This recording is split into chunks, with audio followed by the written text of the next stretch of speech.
Hey guys, Danny Johnson here. Today we're going to be changing the fuel pump on this 06 G35 sedan. Should be the same process for most of the G35s as well as the 350Zs. And so the first thing we want to do is relieve the fuel pressure. And we're going to do that by pulling a fuel pump fuse and then letting the car idle for a few minutes until it shuts off. And there still will be some pressure in the lines, likely, so we need to be careful as we're actually pulling the fuel line off of the pump assembly, as you'll see later. But anyway, the first thing, it's a little tricky here. You have your fuse panel here, but there's also another one that's hidden back up into here, and that's where we're going. So you'll take out these tabs here and basically lift this thing up and out. It comes out in two pieces, and you'll notice as you're pulling it away, you also have a line going through here that you just pull away to disconnect. Then you can set this aside, but remember it did have a few tabs here that we did have to take off. So once that's removed, you're going to be able to come over here to this box and you lift just straight up on it, and that exposes your panel. So we're going to be going after fuse spot number 81, which is this top 15 amp fuse there. They made it pretty easy, at least, to get to the fuel pump one. Just pull that right out. Now we should be able to start the car, and it'll turn off in just a sec. Now go ahead and start the car. Okay, so luckily they've put the fuel pump access panel right under the seat. It makes it real easy. So there's little rings here in the front that you're going to pull on each side, and as you pull them, it releases a switch. And then you just pull up on the seat and push the seat belts through the cushion.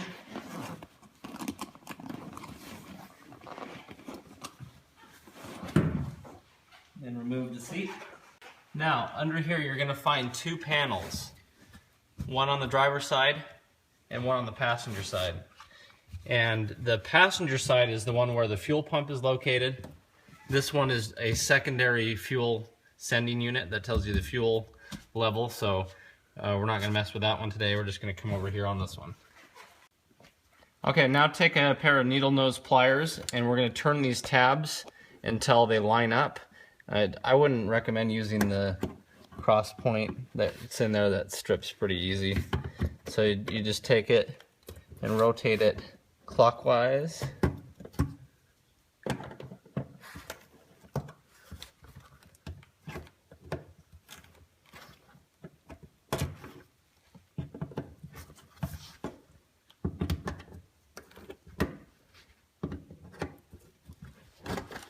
Now you can move this panel somewhat out of the way, but you have your clip down here.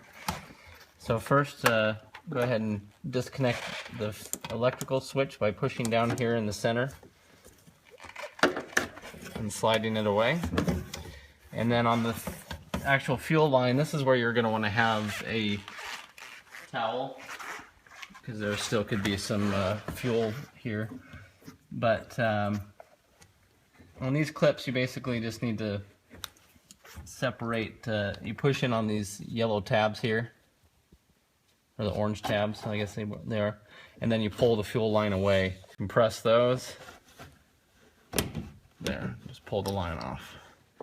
Luckily we didn't have anything that really came out, but now the fuel line is disconnected. Next we just have to take off these little screws that go through here. If you want, you can clean this area real quick, just so that you don't have anything get inside the tank. Okay, so next we're going to remove these 6 screws. They're 8mm.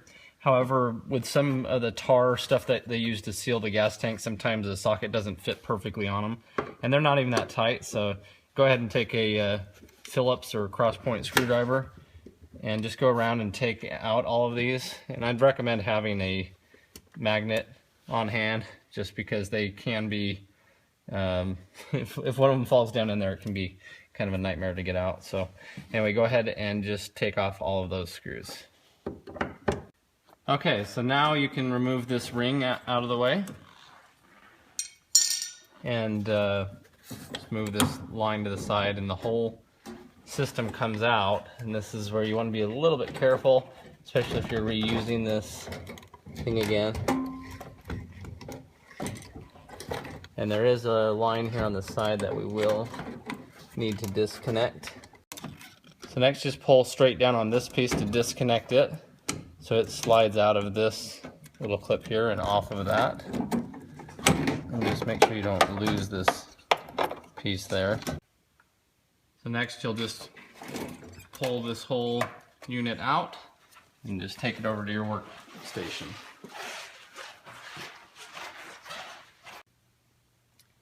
So now you're going to take a few flathead screwdrivers and pry up on these tabs that go all the way across. There's 4 of them. And once you have them up, you can separate this unit from the top and the bottom. So then pull this apart here, then take a flathead screwdriver and get it up under the connector here. And you can pop that out. Set that aside for now. And now we're going to go after these tabs here on the bottom. Now I did go and I dumped this back into the fuel tank because you might have a bunch of fuel still in here. So just a warning there. But go ahead and separate these.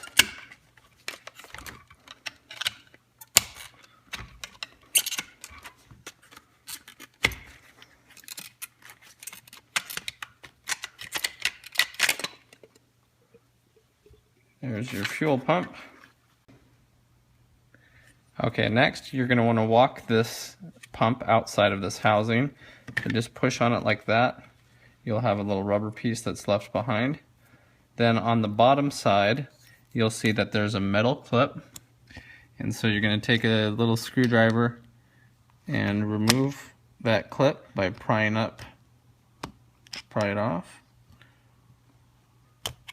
Okay, keep that little guy.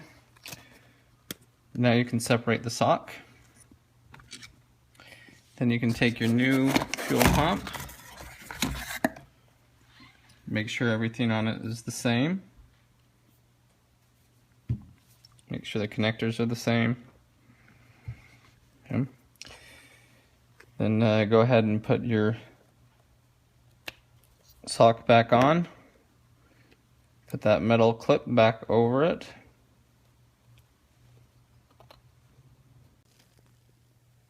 You want to be real careful to get this clip all the way back on. I ended up using screwdrivers with a combination of some pliers to spread over it like this and get it on there. But you want to make sure that that's on there nice and firm, that it's not going to go anywhere. So next, make sure that this rubber piece is on and slide the fuel pump with socket back on into its place. So pay special attention to that O-ring up in there. Make sure it's still there as you slide the pump back up into it, as this piece goes into it. As you're putting these two pieces back together, make sure that this tab goes underneath here, and then these other tabs will lock into place. And it's like that on both sides. Make sure you line this piece up right here. As you see, it fits down in there. And then just line up the tabs as you were doing on the other side. Make sure that this middle piece goes down in, and then it allows those other clamps to go onto the sides. Line it up on both sides, and then just compress it together. Now my gas gauge isn't working, it's showing all the way full. Now there's 2 of these sending units in that tank. One that's with this pump, and then the other is just its own sending unit on the other side of the tank. I'm assuming the other one's broken, but anyway, I'm just taking a Q-tip here and just kind of cleaning right here on these little teeth, the little metal thing. So that's how it gets its reading, is this goes up and down. I don't know if you can see that, but there's a little measuring tool that's gauging how full the tank is by what it's reading on which of these teeth it's reading, so it's worth a shot. Okay, so back inside the car, we're going to line this piece back up it's got to go into its slot down there. So pay note to that, make sure it goes back up in there, and then this goes in here, and you'll hear it click when that's in. Now we're just gonna drop this back down into the tank. Got to get it in and down in there. Make sure that it's pointed that way on this float part, because the gas tank has a wall on this upper side at the top of the screen, so it's got to go in that same way. So we're going to fish it back down there and then screw everything back in and plug it back in. Okay, so we lowered this back down in there, and we just paid attention to make sure that it wasn't binding anything up, especially when you, it's kind of hard to see, but when you're down in there you have that black fuel line that's going through.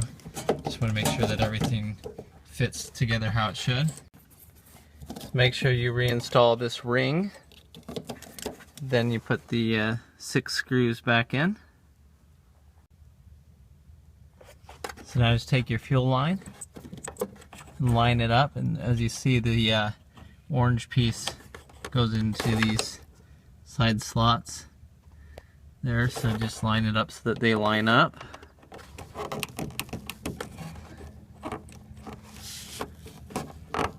Okay. Well, it looks like that's on there pretty good. Just make sure that those orange tabs are coming through the sides. Then you can plug your pump back in. Okay, we're putting our fuse back in for the fuel pump there in that top spot. Okay, got that fuse back in there. Now we're going to turn the key and make sure that we actually hear the pump come on.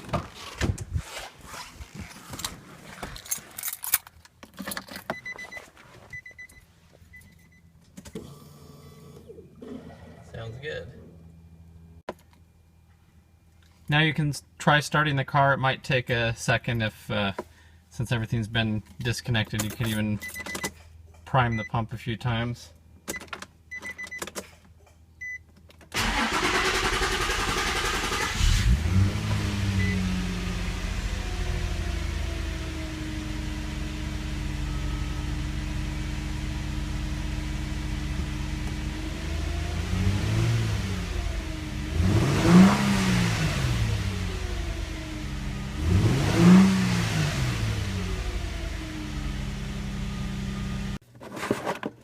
We go ahead and slide our cover back on now. That covers that fuse box.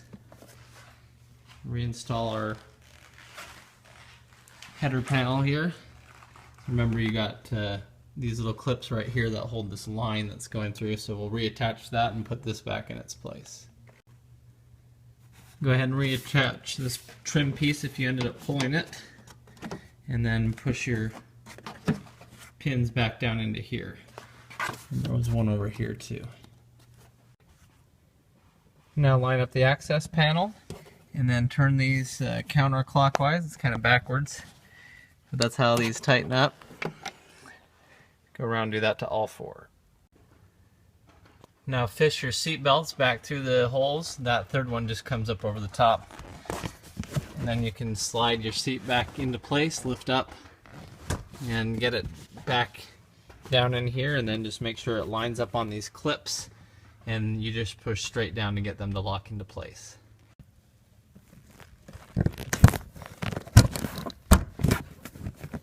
There we go.